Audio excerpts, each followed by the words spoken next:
Brasil é o único país com mais de 100 milhões de habitantes que conta com um sistema de saúde público, gratuito e universal chamado SUS.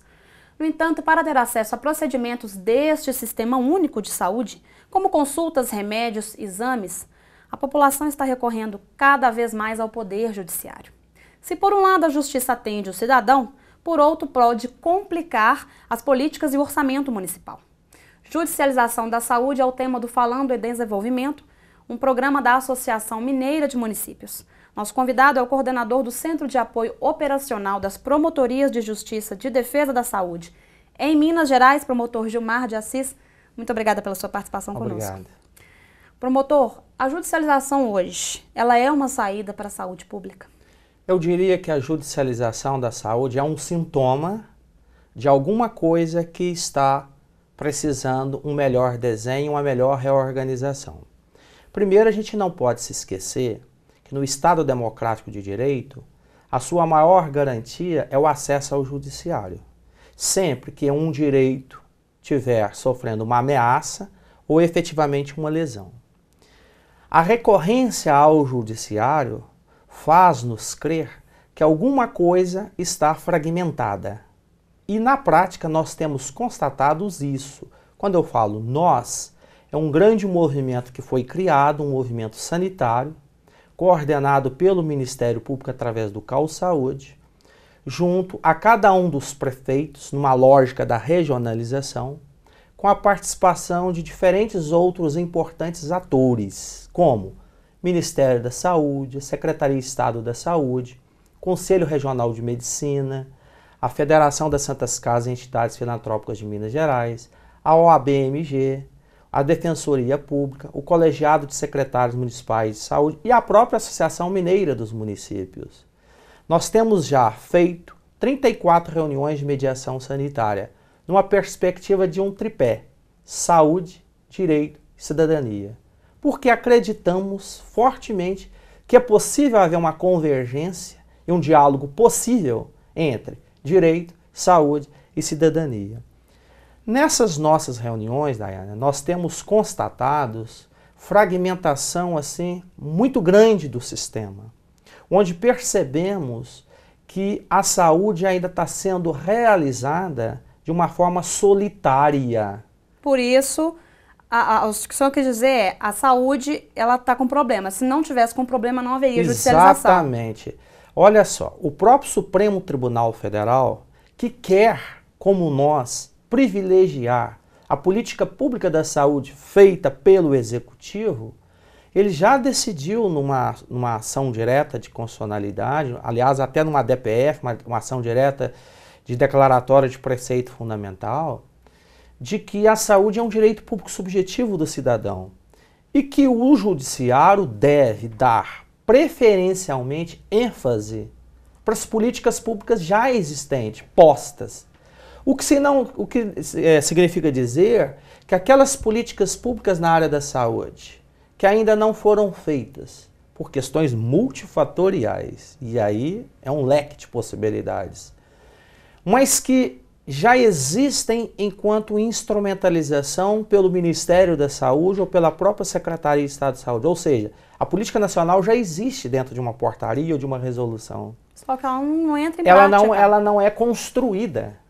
E ela não é construída na prática, na lógica, pelos gestores, por questões multifatoriais, que passa, com todo respeito, e os prefeitos que nos assistem sabem disso, pela rotatividade dos gestores de SUS, ou seja, rotatividade dos secretários municipais de saúde, pela falta do perfil do próprio secretário municipal de saúde, que diferentemente de todas as secretarias municipais de um município, ele é um ordenador de despesa. Ele tem um fundo municipal próprio, onde os recursos são transferidos fundo a fundo do Ministério da Saúde, da própria Secretaria Estadual de Saúde. Ou seja, a lógica da saúde no município, eu me dirijo e falo aqui com muita veemência aos prefeitos, ela não deve se submeter à lógica do secretário da Fazenda.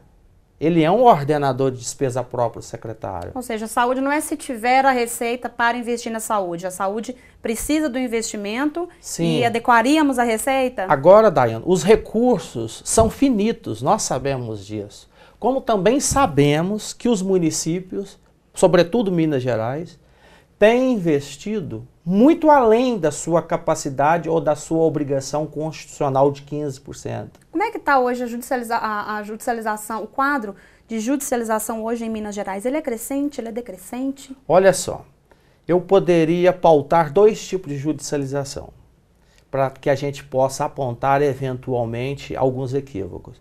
Você pode ter uma judicialização estruturante e uma judicialização desestruturante. O que eu chamaria de uma judicialização desestruturante?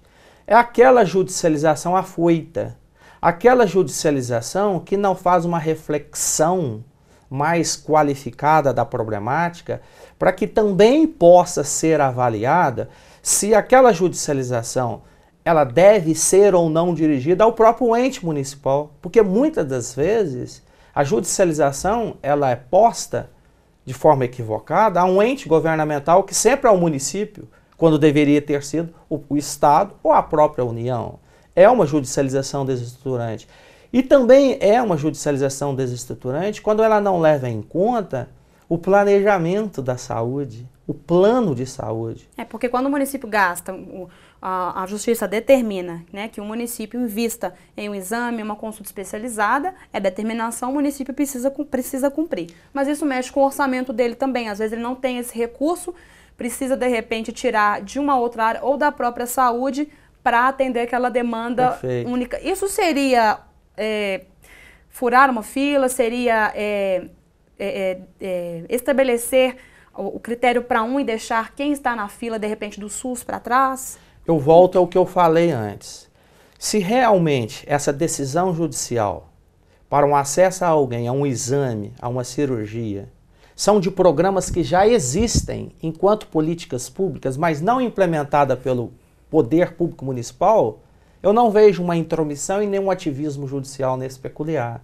Muito pelo contrário, eu vejo uma omissão municipal em não ter se reestruturado para implementar aquela política pública que o próprio município aprovou. Aí você fala, quando foi que ele aprovou essa política pública? Pela sua representação colegiada da CIB, que é a Comissão Intergestores Bipartite de Minas Gerais, e pela CIT, que é a Comissão Intergestora Tripartite do Ministério da Saúde. Ou seja, o município está representado pelo COSEMES, assim como ele está representado pelo CONAS nacionalmente.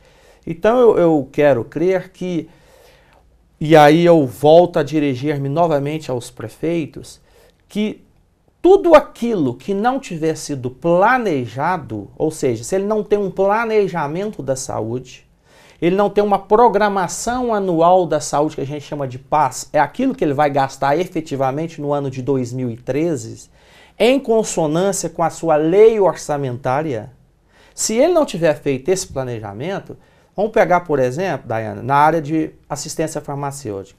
Se ele não tiver elencado pela epidemiologia quais são as suas necessidades da assistência farmacêutica, quais são os medicamentos que fazem parte do seu kit, do seu pacote no município, significa para o judiciário que ele está obrigado a dar todo e qualquer tipo de medicamento elencado na RENAME, que é a Relação Nacional de Medicamentos Essenciais da Saúde. O que não é razoável. E o que não é razoável, porque a RENAME leva em consideração o Brasil, que é um continente, que tem toda uma especificidade, uma condição demográfica diferente e uma epidemiologia diferente, se você pegar pela região. Então, o que eu fomento e que a gente tem construído junto é que os prefeitos fiquem atentos a essa responsabilidade de fazerem o seu plano de saúde. Aliás, o plano de saúde, nesse caso, constitui-se inclusive uma sua defesa, para que ele possa demonstrar para o judiciário que ele compatibilizou as necessidades em saúde com a sua condição, a sua de orçamento, dentro de um plano de saúde. Então, se esse plano de saúde for construído sob esse binômio, dentro do que ele tem de orçamento e dentro das necessidades reais em saúde, fica muito válido, porque a própria lei federal não permite que o prefeito possa gastar com ações e serviços de saúde fora do plano, sob pena de improbidade. Por que na prática não há improbidade? Exatamente porque ele está escudado por uma decisão judicial.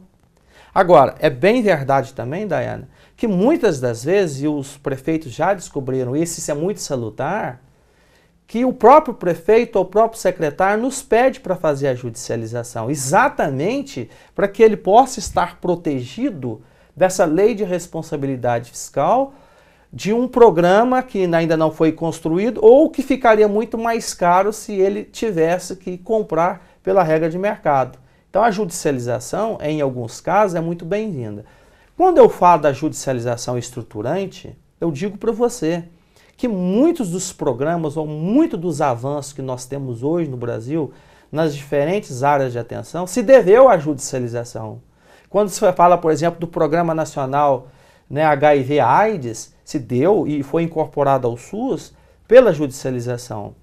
Recentemente, em Minas Gerais, nós fizemos a incorporação, né, do DPOC, que é a doença para os pacientes, né, nessa parte de fumantes, etc., da obstrução crônica, pela judicialização. Então a judicialização ela tem esse viés também de fazer com que aquela recorrência das demandas individuais, que está mais do que demonstrado pela epidemiologia como uma necessidade real em saúde, possa ser efetivamente incorporado. E qual a vantagem da incorporação? Para racionalizar os processos, porque a partir da incorporação, o gestor maior, o federal ou estadual, podem fazer uma única licitação, mais racionalizada, uma licitação maior, para que possa baratear esses preços. Ou seja, a judicialização, ela realmente pode mexer com o orçamento do município, pode dar uma desestruturada nas políticas públicas que ele criou, mas ela também tem que ser vista com bons olhos, porque às vezes incorpora, ajuda o município a incluir, né, medicamentos ou exames protegido pela lei. Ele consegue ajudar o cidadão sem descumprir a lei de responsabilidade fiscal. Sim. Então ela pode atingir, mas ela também é boa. Ela deve ser vista com bons olhos. Sim, eu acho que sim. Agora, não há dúvida que nós estamos desfocados. O judiciário não pode, não quer e não vai produzir políticas públicas. Não é o papel do judiciário. Isso não é o papel do judiciário. Daí, Daiana, que eu reforço, e muitos dos prefeitos que estão nos assistindo sabem disso, inclusive já conhecem esse trabalho sob a coordenação do CAU Saúde. Nós precisamos construir nesse movimento, pelo menos em Minas Gerais, nesse movimento sanitário, democrático, plural, em espaços compartilhados, todos comprometidos para a organização desse sistema em Minas Gerais, por esse novo desenho organizativo, numa lógica regionalizada, para que nós possamos ter cada vez mais a produção, o incremento dessas políticas públicas e a integralidade ou a garantia do acesso do cidadão a esse serviço. E temos feito isso, Daiane. Então, a saída, o que a gente pode considerar como uma saída para o gestor, não se deparar tanto com essa judicialização, mexer no orçamento, mas não deixar de atender a população, seria a aprovação de políticas públicas, promotor? Qual é a orientação que o Ministério dá para esses gestores? Perfeito. Só que a aprovação das políticas públicas, eu falei agora há pouco, não podem ser sob a ótica solitária. Não se faz saúde, né, pensando que eu, por ser prefeito municipal, por ter um conhecimento, uma proximidade maior no Ministério da Saúde ou na Secretaria de Estado de Saúde, eu vou agregar equipamentos de saúde para o meu município. Não, está equivocado. Por que está equivocado? Porque nenhum município consegue atrair ou equipar, na sua base territorial, todos os níveis de atenção à saúde, porque são vários níveis de atenção à saúde. Você imagina o município ter desde uma atenção básica até uma lógica de uma alta complexidade em oncologia ou neurocirurgia. Não é possível, porque os recursos não seriam suficientes para isso. Então, quando se pega Minas Gerais com 853 municípios, é lógico que nós temos que privilegiar o plano diretor de regionalização, O que foi feito no plano diretor de regionalização? Nós temos 75 micro-regiões de saúde. Então, essas micro-regiões de saúde, que são compostas, integradas por diferentes municípios naquela região, isso sim tem que ser pensado. Essa micro-região tem que estar se reunindo e esses prefeitos, esses secretários, esses diferentes atores possam estar discutindo políticas públicas numa lógica de regionalização. Ou seja, consórcio intermunicipal? O consórcio é um bom exemplo de um fortalecimento de uma política na área da regionalização. Porque tem a cooperação mútua entre os municípios. Cooperação mútua é a palavra-chave. E aí os investimentos são aportados, o próprio decreto que regulamentou a Lei 8.080, que é a Lei Orgânica da Saúde, que é o decreto 7.508, já preconizou que as transferências dos recursos federais serão para regiões de saúde. Então nós temos em Minas Gerais 75 regiões de saúde. E o Ministério Público, atento a esse modelo, também está se regionalizando. Nós acabamos de construir agora, através de uma ação institucional, as 13 coordenadorias regionais de promotorias de defesa da saúde, já que são 13 macro-regiões sanitárias de saúde. São as macros que nós conhecemos, como a Macro Centro, Centro-Sul, Triângulo do Sul, do Triângulo, a Macro-Oeste, a Sudeste, a Sul, a Leste, a Actinhóis, são as diferentes macros, e são a 13. Como elas estão agindo, essas macros? Pois é, essas macros, é interessante, o modelo é muito bem idealizado. Você tem as reuniões que a gente chama de CIR, que são as comissões intergestores regionais, que acontecem em cada uma dessas 75 micro-regiões, já que elas são regiões de saúde, porém micros.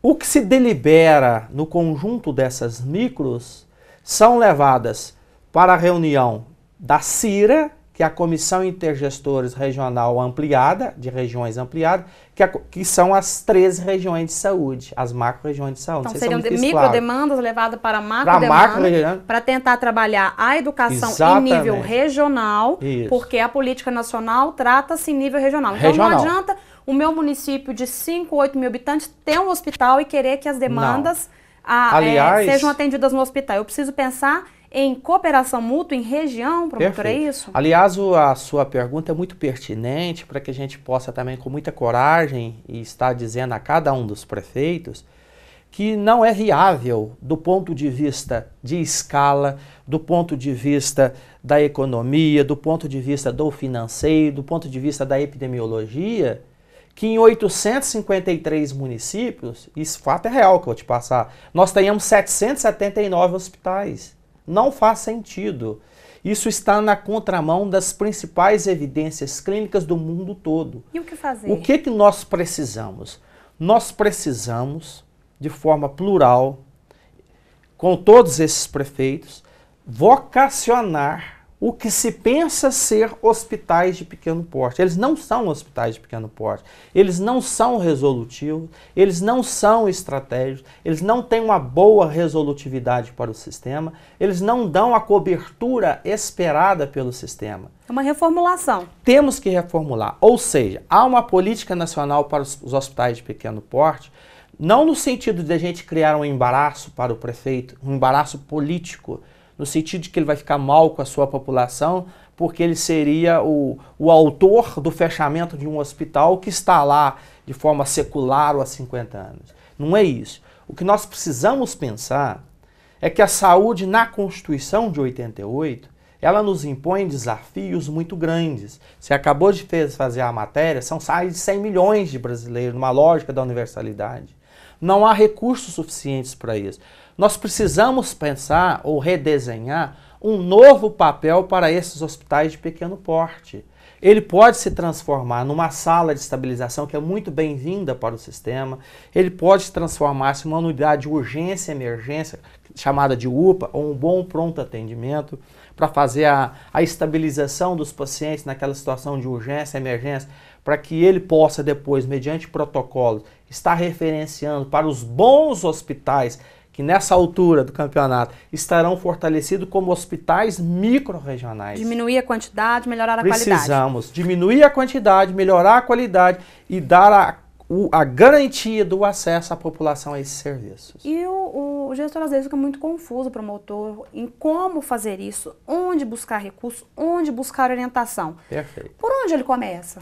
Olha, esse papel é de dois grandes e importantes entes em Minas Gerais, que é a Secretaria de Estado da Saúde e o COSEMES, que é o Colegiado de Secretários Municipais de Saúde, que representa todos os 853 municípios. E eles têm feito. Tanto é verdade que nós estamos na iminência, de forma compartilhada, o Ministério Público está participando desse processo exatamente para evitar posteriormente a repressão, ou seja, a judicialização. Nós estamos na iminência de apresentar à Assembleia Legislativa um projeto de lei que fortalece esses hospitais microrregionais. Eles serão construídos, terão uma gestão e uma administração absolutamente otimizada, numa lógica que nós estamos construindo junto, talvez com ênfase para os hospitais filantrópicos poderem estar administrando essas estruturas públicas. Nós vamos estar discutindo isso com todos os promotores de justiça que interessam pelo tema, com a sociedade em geral. Agora, isso não nos afasta, e o COSEMES sabe disso, a Secretaria de Estado da Saúde sabe disso, pelo papel que tem o Ministério Público de fazer constitucionalmente, de estar à frente desse grande movimento sanitário, que é o da mediação sanitária, trazendo esses mesmos atores, Secretaria de Estado da Saúde, COSEMES, Conselho Regional, Ministério da Saúde, prefeitos, secretários municipais de saúde, para que num esforço muito grande, democrático, possamos com coragem estar apresentando um grande diagnóstico com validação para que essas políticas públicas possam ser construídas, inclusive tomando a decisão, inclusive, de vocacionar prestadores que de fato não são prestadores hospitalares. Esse é um papel do CAU Saúde também, Isso. de orientar. Isso.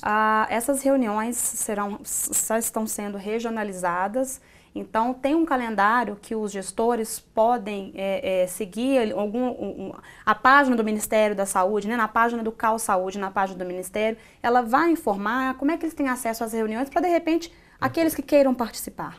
Nós queremos fazer diferente, sabe, Daiane? Nós queremos fazer esse convite à própria Associação Mineira dos Municípios para que ela possa ser canalizadora, inclusive conhecendo esse nosso projeto, essa nossa ação institucional, que é muito bem-vinda, é um grande esforço democrático, uma agenda positiva, para que ela possa estar capitaneando isso e convencendo os municípios à adesão a essa participação.